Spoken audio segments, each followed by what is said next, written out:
Hello friends, welcome to my channel. I am Dr. Beena Sethi, Associate Professor in Chemistry, and my today's topic is fructose.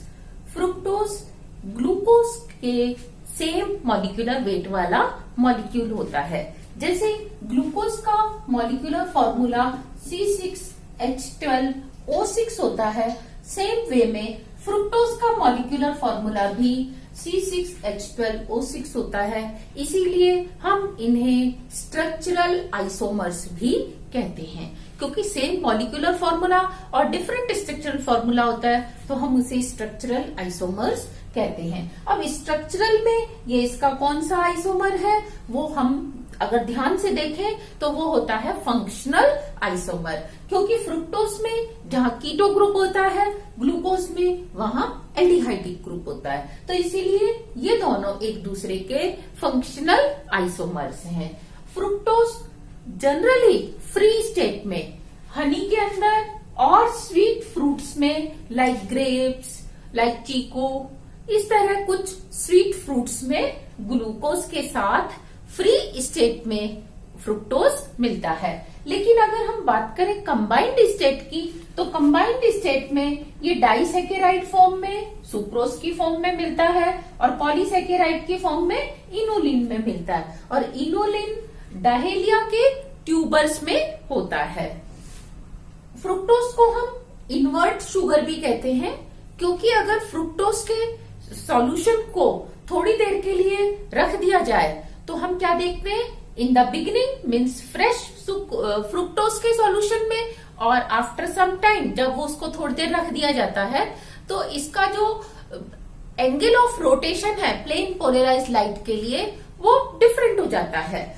Means अगर वो पहले plus में है तो वो minus में हो जाता है, तो इसे हम कहते हैं, क्योंकि वो इन्वर्ट हो जाता है तो हम कहते हैं इसे इन्वर्ट शुगर। नेक्स्ट, इसका method of preparation in laboratories generally हम इसको सुक्रोज के हाइड्रोलिसिस से बनाते हैं।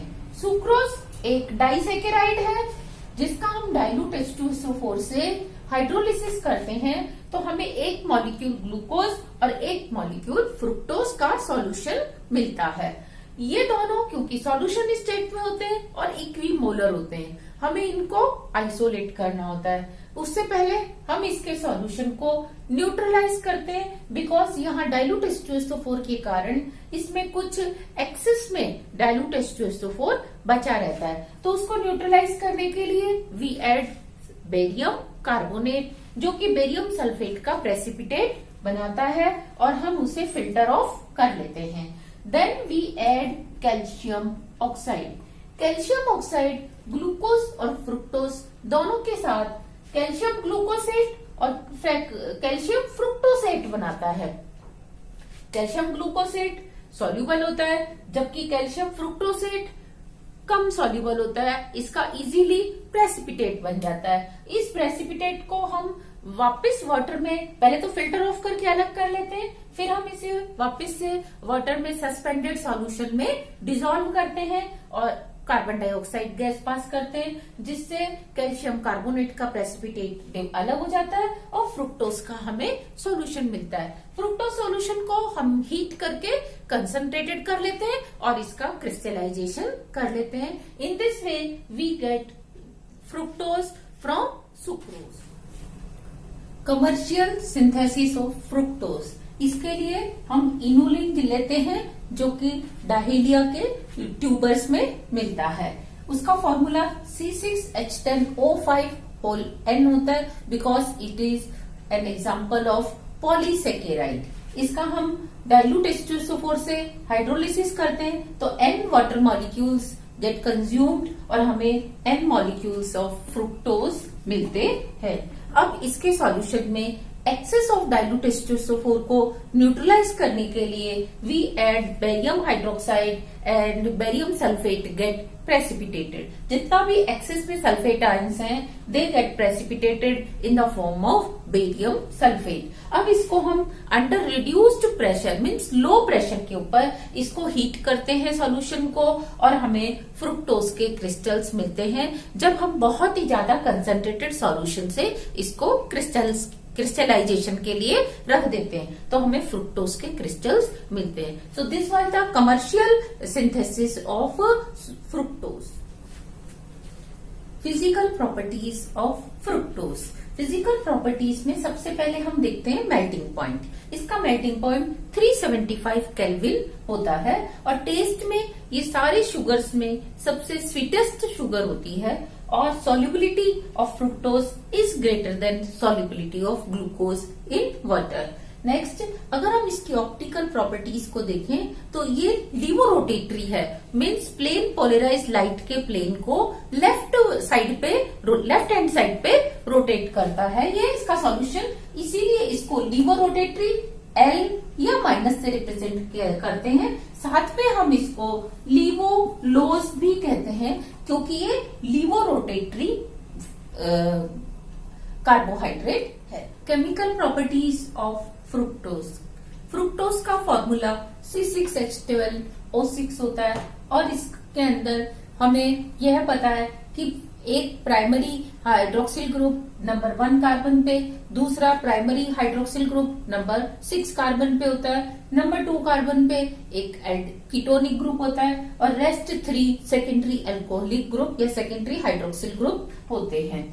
अब इसकी प्रॉपर्टीज को इसके स्ट्रक्चर के कारण ही हम 3 पार्ट्स में डिवाइड करते हैं। Number 1 properties of ketonic group, क्योंकि कीटोनिक फंक्शनल ग्रुप अपनी एक कैरेक्टरिस्टिक प्रॉपर्टीज रखता है जो फ्रुक्टोज में भी विजिबल होती हैं। Next, properties of hydroxyl group and other properties. इसमें हम सबसे पहले देखेंगे प्रॉपर्टीज ऑफ कीटोनिक ग्रुप। कोई सा भी कीटोन है, चाहे वो फ्रुक्टोज है या कोई एलिफेटिक या एरोमेटिक कीटोन है, कोई सा भी, वो अगर HCN से रिएक्शन करता है तो वो हमें साइनोहाइड्रिन देता है। जैसे ग्लूकोज करता है उसमें एल्डिहाइडिक ग्रुप करता है, क्योंकि ये साइनोहाइड्रिन वाली प्रॉपर्टी एल्डिहाइड और कीटोन दोनों के लिए एप्लीकेबल होती है। तो यहाँ पे जो इसका डबल बॉन्ड O है उसके इलेक्ट्रॉन ऐसे मूव करते हैं, ये ऑक्सीजन के पास हाइड्रोजन आ जाता है और कार्बन के पास साइनाइड आ जाता है, और आपको मिलता है फ्रुक्टोज साइनोहाइड्रिन। ओके, नेक्स्ट, अगर हम इसका रिडक्शन करें या तो मेटल प्लस मतलब कैटेलिक मेटल और हाइड्रोजन के साथ, या सोडियम अमलगम और वाटर के साथ, तो इसका जो कीटोनिक ग्रुप है इसका रिडक्शन हो जाता है, एक हाइड्रोजन इस पे और एक हाइड्रोजन इस पे आता है कार्बन पे। लेकिन क्योंकि कीटोनिक ग्रुप sp2 हाइब्रिड है इसका कार्बन, तो इसमें 2 आइसोमर बनने के चांस होते हैं, या तो OH राइट साइड पे हो या OH लेफ्ट साइड पे आए। तो देखो, जब OH राइट साइड पे आता है तो हम इसको कहते हैं सार्बिटोल, और जब OH लेफ्ट साइड पे आता है तो हम इसको कहते हैं मैनिटोल। तो इसके 2 आइसोमर्स हमें मिलते हैं। नेक्स्ट, यहाँ जो मैंने C4 लिख दिया, इट मीन्स जो नीचे वाले 4 कार्बन हैं, इनके जो ग्रुप्स हैं, they do not participate in this chemical reaction, they remain as such. तो आप इनको यहाँ R ग्रुप की तरह कंसीडर कर सकते हैं कि ये R ग्रुप है जो एज सच रहता है। नेक्स्ट, अगर हम हाइड्रोक्सिलामीन से रिएक्शन कराते हैं तो इसके 2 हाइड्रोजन इस ऑक्सीजन के साथ वाटर मॉलिक्यूल बाहर निकालते हैं, और आपको मिलता है फ्रुक्टोज ऑक्सिम। क्या मिलता है? Fructose oxide. नेक्स्ट, अगर हम फिनाइल हाइड्रोजीन से रिएक्शन कराएं तो इसके 3 मॉलिक्यूल्स पार्टिसिपेट करते हैं। इसका mechanism we will see mechanism in separate 1 lecture in 1 video. यहाँ आपको मैं सिर्फ इसकी ओवरऑल रिएक्शन बता रही हूँ कि ग्लूकोज में भी हमें यही ओसाजोन मिलता है, फ्रुक्टोज में भी यही सेम ओसाजोन मिलता है, क्योंकि फ्रुक्टोज में पहले ये कीटोनिक ग्रुप रिएक्शन करता है, फिर इस प्राइमरी अल्कोहल का ऑक्सीडेशन होता है, और अल्कोहल ऑक्सीडेशन के बाद फिर वो एल्डिहाइडिक ग्रुप करता है। तो यहाँ पे ओवरऑल नंबर 1 और नंबर 2 कार्बन दोनों पार्टिसिपेट करते हैं, और दोनों के ऊपर फिनाइल हाइड्रोजीन का एडेक्ट मिलता है आपको, दोनों की एडिशन कंडेंसेशन रिएक्शन से आपको प्रोडक्ट मिलता है, और जो नीचे के 4 कार्बन है ये पार्टिसिपेट नहीं करते। तो जब आप इसको फ्रुक्टोज से स्टार्ट करते हो तो भी आपको यही ओसाजोन मिलता है, और ग्लूकोज से स्टार्ट करते हो या गैलेक्टोज से स्टार्ट करते हो तो you get same osazone, because number 1 and number 2 carbon के ऊपर ग्रुप्स के कॉन्फ़िगरेशन डिफरेंट होने के कारण ही ये तीनों में डिफरेंस होता है। बाकी के रेस्ट 4 कार्बन तीनों के ही क्या होते हैं, सेम। और यहाँ ओसाजोन फॉर्मेशन में नंबर 1 और नंबर 2 का भी कॉन्फ़िगरेशन या इसके फंक्शनल ग्रुप सेम हो जाते हैं, तो तीनों से आपको सेम ओसाजोन मिलता है। इसका मैकेनिज्म, ओल्ड मैकेनिज्म और न्यू मैकेनिज्म हम दोनों सेपरेट एक अलग से लेक्चर में देखेंगे। फ्रुक्टोज का ऑक्सीडेशन कंसंट्रेटेड HNO3 से करने पर इसके 2 चांसेस होते हैं कि या तो कार्बन नंबर 1 और कार्बन नंबर 2 के बीच का बॉन्ड क्लीवेज हो या कार्बन नंबर 2 और कार्बन नंबर 3 का।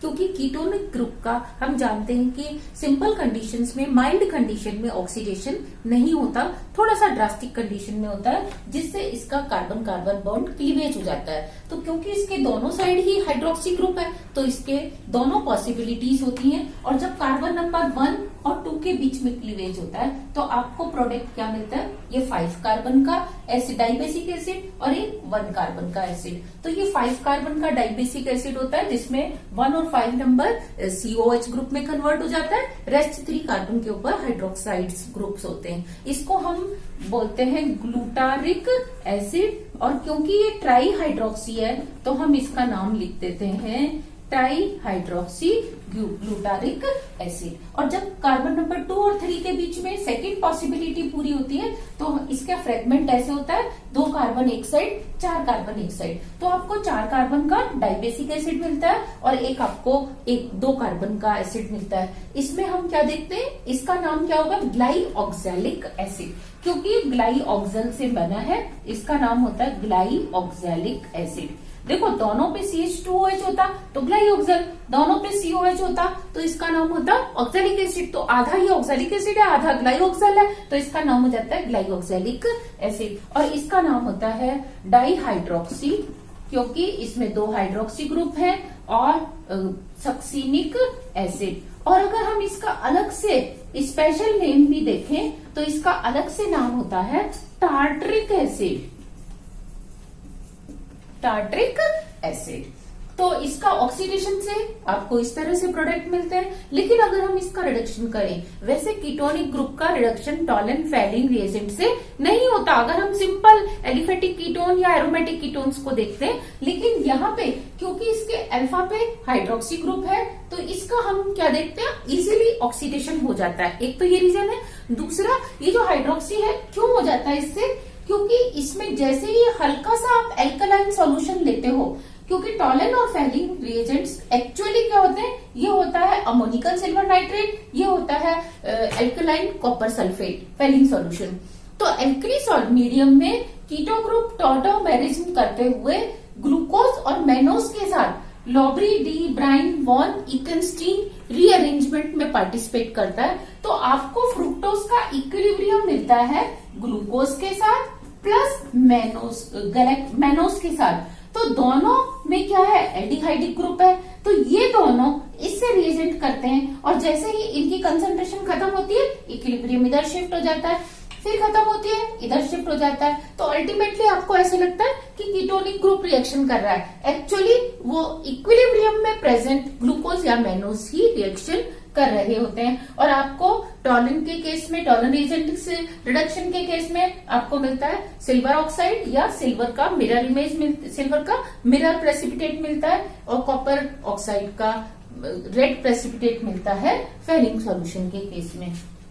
तो यहाँ आपको रेड मिलता है और ये सिल्वर ऑक्साइड आपका ब्लैक प्रेसिपिटेट होता है और ये सिल्वर मिरर होता है। तो इस तरीके से हम ये प्रॉपर्टीज देखते हैं कीटोनिक ग्रुप की।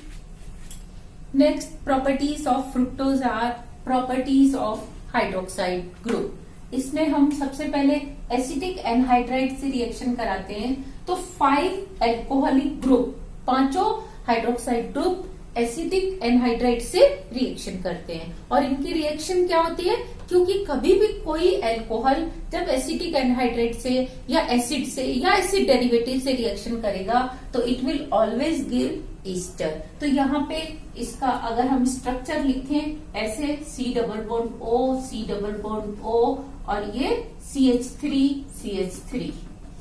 तो COOH इस तरीके से बाहर निकल जाता है और O के साथ ये एसिटाइल ग्रुप जुड़ जाता है, CH3COOH ग्रुप बाहर जाता है, तो आपको मिलता है O एसिटाइल। तो 1 2 3 4 5 पांचों हाइड्रोक्साइड ग्रुप रिएक्शन करते हैं, 5 एसिटिक एसिड मॉलिक्यूल्स बाहर जाते हैं और आपको मिलता है फ्रुक्टोज पेंटा एसीटेट।